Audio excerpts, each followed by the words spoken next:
Have you wondered why you cannot get 100% of your solar panel rated power? Let's find out in this video.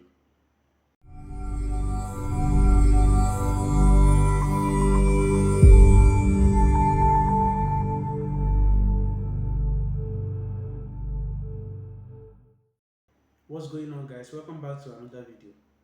In today's video, we'll be looking at why you cannot get 100% of your solar panel rated power. Number one is irradiance variation. Most solar panel is rated under what is called STC, standard test condition, which is 1000 watt per meter square at 25 degrees C temperature and clear sky. This test is done in an ideal environment, which cannot be replicated in real-world environments. Sunlight intensity is usually lower or varies throughout the day. Number two is temperature effect. Most solar panels has negative temperature coefficients, such that as temperature increases, the solar panel output decreases. Temperature coefficient is the measure of how much solar panel output changes when the temperature of the panel changes from standard test condition temperature of 25 degrees Celsius. Any increase in temperature above 25 degrees Celsius, the solar panels will begin to lose some efficiency. Number three is angle and orientation. When solar panel is not tilted at an angle to face the sunlight directly, it reduces its power output. Therefore, solar panels should be mounted at an angle between 20 to 35 degrees from the horizontal. And also, the solar panel should be perpendicular to the sunlight array to generate the most out of your solar panel. And also the panel orientation. Panel orientation depends on the hemisphere you are living in. If you are living in the northern hemisphere, your solar panel should face south. But if you are living in the southern hemisphere, your solar panel should face north to generate the most out of your solar system year round.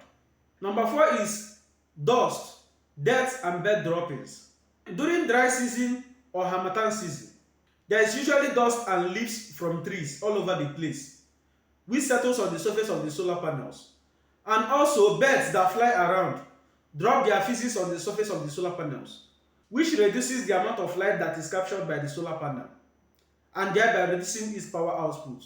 Therefore, it is recommended that when your panel is covered by leaves from trees, dust or bird droppings, that you clean your panel regularly for you to be able to harvest enough energy from the sun. Number five is shading from trees, poles, chimneys and nearby structures.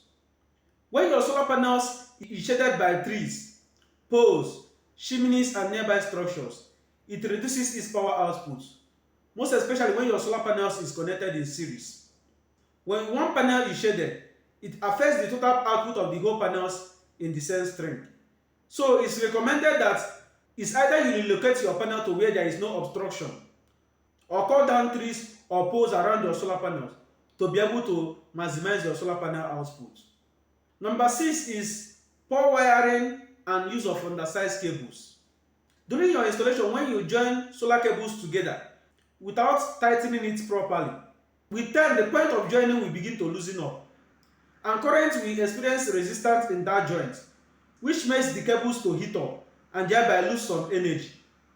And also, when you use undersized cables for your installations, when the size of cable you use cannot handle the amount of current that is passing through it, it makes the cable to heat up and energy is lost as heat during this process. Therefore, it is recommended that you use NC4 connector for your panel connections, and also use the normal size cables for your installation to avoid current losses. Number seven is degradation over time. Solar panels degrade over time between 0.5 to 1% each year. So with time, you will notice that the power production of your solar panel when you install the solar panels newly is not the same with the power production over the years. So with time, your solar panel output will begin to reduce due to degradation of your solar panels. Number eight is long distance between the solar panel and the solar charge controller. When your solar panels is very far from where your solar charge controller is, most especially when you are using low voltage charge controller, there will be a lot of current loss because current have to travel a very long distance. Therefore, it is recommended that you use thicker cables for your installation where solar panels is very far from where the charge controller is. And also it is best you use high voltage charge controller to be able to minimize the loss, because in high voltage charge controller you have high voltage and low current configuration, and the voltage doesn't drop that much as current, therefore there will be less losses in the system. Click here to watch my recent upload on what you need to know before going solar. If you find this video useful, do well to like, share and subscribe to my YouTube channel.